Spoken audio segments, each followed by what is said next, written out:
இப்போ தமிழ்நாட்டில் இந்தியாவில் எங்கே பார்த்தாலும் பிஎஸ்என்எல் நிறுவனம் நெட்வொர்க்கு சரியாக செயல்படவில்லை. காசை கொடுத்து ரீசார்ஜ் பண்ணி நாங்கள் அம்போன்னு உட்காந்துருக்கோம். எந்த ஒரு நெட்டும் சுற்றிக்கிட்டே இருக்குது. தமிழ்நாட்டு அரசியல்வாதிகள் சுற்றுற மாதிரி இந்த பிஎஸ்என்எல் வட்டம் போட்டு சுற்றிக்கிட்டே இருக்கான். இது காரணம் என்ன தெரியுமாங்க? முக்கால்வாசி பிஎஸ்என்எல் ஃபோனு அரசு அதிகாரிகளுக்கும் அமைச்சர்களுக்கும் மந்திரிகளுக்கும் கொடுக்கப்பட்டு விட்டது. அவங்க பேசிகிட்டே இருப்பாங்க. பிஎஸ்என்எல் ஓசி இலவசம், அவங்களுக்கு ஓசி மக்கள் துட்டில் போய்கிட்டு இருக்கு. அப்போ எப்படி மக்களுக்கு நெட்வொர்க் எடுக்கும்?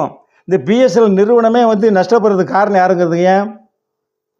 ஸ்பெக்ட்ரம் ஊழலில் இன்றைக்கி 3 நாடாளுமன்ற உறுப்பினர் இருக்காங்க. இவ்வளோ உல்லாசமாக இருக்காங்க பார்த்தீங்களா? இன்னும் அரசை 10-20 வருஷம் ஆச்சு, அது கிடப்பில் கிடக்கு.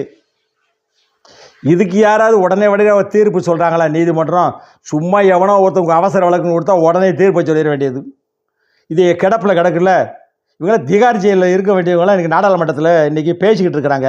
யாருக்கு பேசுகிறாங்க பாருங்கள்? இந்தியாவுக்கு, தமிழ்நாட்டுக்கு பேசலை, பாகிஸ்தானுக்கு ஆதரவாக பேசுகிறாங்க. இவங்க தீவிரவாதமாக பேசுகிறாங்க. கோர்ட்டே கண்டனம் தெரிவிச்சிருக்குங்க. இந்த காங்கிரஸ் தலைவருக்கு கோர்ட்டு நீ இந்தியரான்னு கேட்குறாங்க. அவர் எப்படி இந்தியர்? இத்தாலி நாட்டுக்காரர் சோனியம்மா, அவர் பையன் எப்படி இந்தியராக இருப்பார்?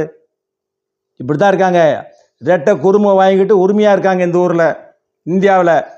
மக்களே எச்சரிக்கையாக இருங்க. அடுத்தடுத்து வீடியோ பாருங்கள், வந்துகிட்டே இருக்கேன் பாருங்கள். நிறையா பேசுவோம், தேர்தல் வருதில்ல, நிறையா பேசுவோம். நன்றி, வணக்கம். ராமச்சந்திரன்.